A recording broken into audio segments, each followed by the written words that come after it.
media dapat menemani Anda kembali dalam Serambi Topik. Seperti biasa, kita akan membahas isu hangat dan menarik yang diangkat harian Serambi Indonesia di dalam headline-nya. Dan untuk headline hari ini, Serambi Indonesia mengangkat mengenai Zaini tolak kanun pilkada. Sementara itu juga mengenai hal ini, apa latar belakang sebenarnya Serambi Indonesia mengangkat ini menjadi headline, akan segera kita perbincangkan hal ini bersama dengan Bung Asnawi Kumar, Kepala Litbang sekaligus Redaktur Opini Harian Serambi Indonesia. Kita sapa terlebih dahulu. Selamat sore, Bung Asnawi. Selamat sore. Baik, Bung Asnawi, mungkin langsung saja. Mengapa kemudian Serambi Indonesia mengangkat ini menjadi headline, sementara banyak mungkin informasi politik yang kita dapatkan? Iya, ini satu hal yang menarik juga karena memang sebelumnya soal kanun pilkada sempat tertunda-tunda, ya. Terutama karena adanya judicial review dari MK. Nah, kemarin tepatnya pada tanggal 7 September 2016 itu pihak DPRA melakukan rapat paripurna pengesahan 4 kanun sekaligus. Jadi ada kanun kehutanan, ada kanun perizinan tertentu, kemudian ada kanun pilkada dan ada kanun tentang zakat, infak dan sedekah. Di antara 4 kanun ini hanya 2 kanun yang ditolak oleh gubernur selaku eksekutif, ya. Yang ditolak adalah kanun pilkada dan kanun ZIS.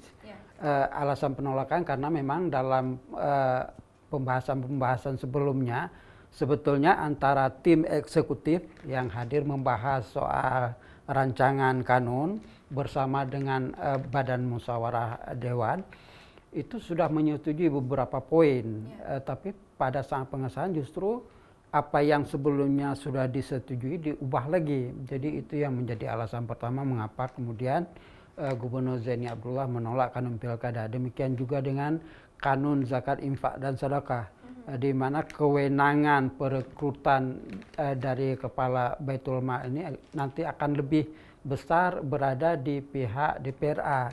Artinya DPRA ingin menjadikan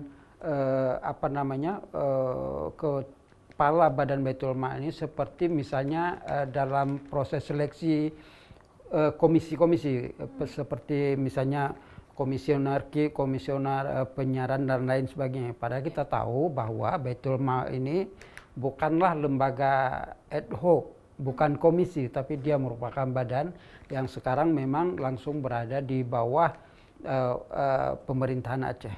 Berarti dari pihak eksekutif sendiri tidak menyetujui hal ini seperti betul, itu? Betul. Tapi kemudian mengapa cuma 2 kanun saja yang tidak disetujui, sementara 2-nya lagi sudah disetujui? Sementara juga di sini juga disebutkan ada alasan lain di mana kurangnya quorum. Iya.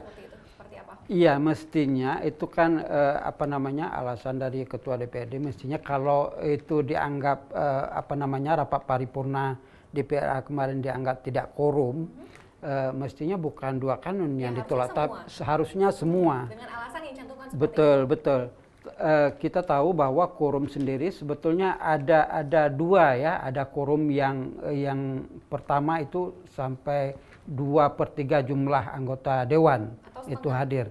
Kemudian quorum yang kedua 50+1. Kita juga tidak tahu mengapa hanya 2. Mungkin yang 2 lagi lebih cocok, jadi nggak diterima.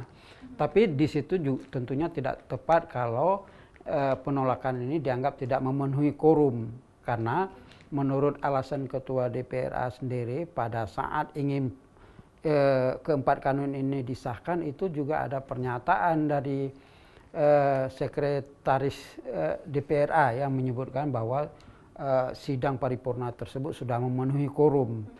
Karena itu ini juga masih akan menjadi perdebatan panjang saya kira, dan ini akan menjadi berita paling menarik juga ke depan.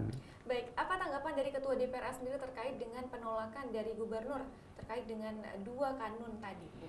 Ya, seperti juga bisa kita baca di headline Serambi hari ini, Ketua DPRA Pak Moharudin itu menyatakan bahwa dari segi semua persyaratan pengesahan itu sah. Kalaupun ada nanti yang kurang, yang tidak bisa diterima, ada bagian-bagian yang tidak bisa diterima, ada bagian yang mesti dikoreksi lagi, itu bisa ketika misalnya pihak eksekutif menyurati Mendagri, karena pengesahan kanun ini sendiri nanti akan dilakukan oleh Menteri Dalam Negeri di Jakarta. Jadi kalau misalnya Pak Gubernur tidak setuju dengan kanun itu, ya bisa menyuruti Mendagri supaya pihak Mendagri tidak mengesahkan kanun itu. Tapi benarkah kemudian yang disebutkan oleh pihak eksekutif menyatakan bahwa ada poin-poin yang sudah disetujui sebelumnya, tapi kemudian tidak dicantumkan pada saat pengesahan? Seperti itu.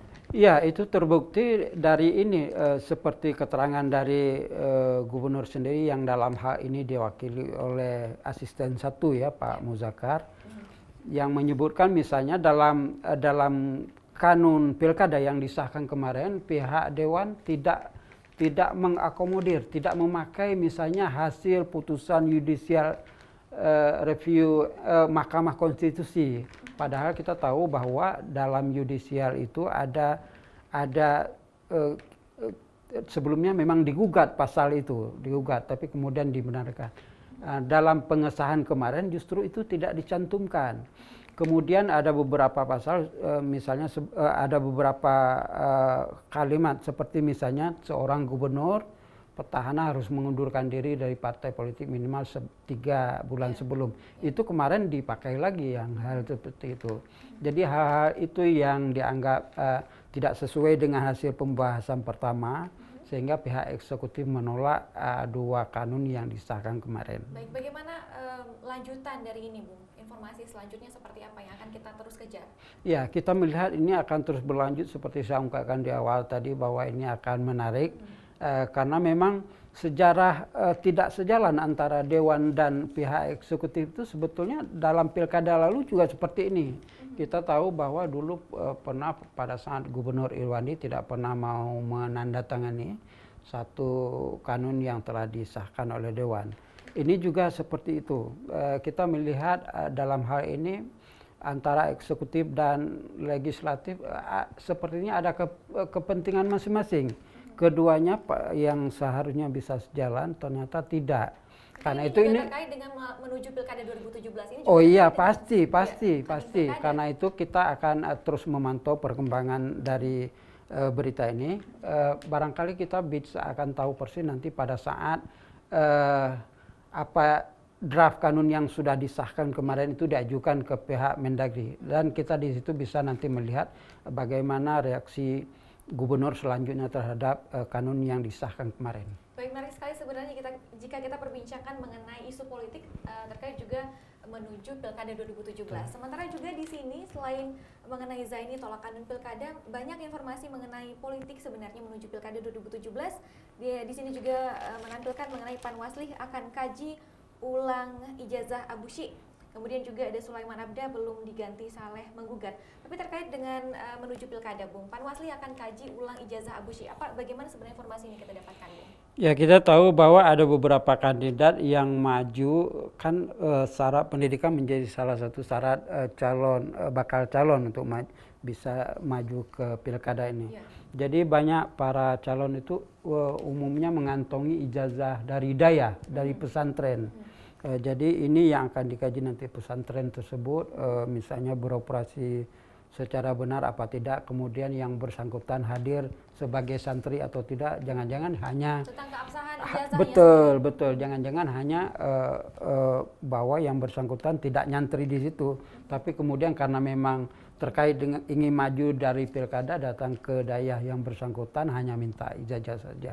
Jadi hal-hal seperti itu yang akan dikaji. Ya. Tentunya juga KIP dan Panwasli juga harus bekerja ekstra ya untuk mengecek semua. Ya, itu memang tugas mereka. Dari berkas-berkas ini. Baik, terima kasih Bang Astawi untuk waktunya hari ini. Kita sudah membahas mengenai informasi politik yang akan terus kita nantikan selanjutnya, Bung. Sangat menarik sekali berbicara mengenai politik, saudara. Demikian perbincangan kita dalam Serambi Topik, kembali ke studio.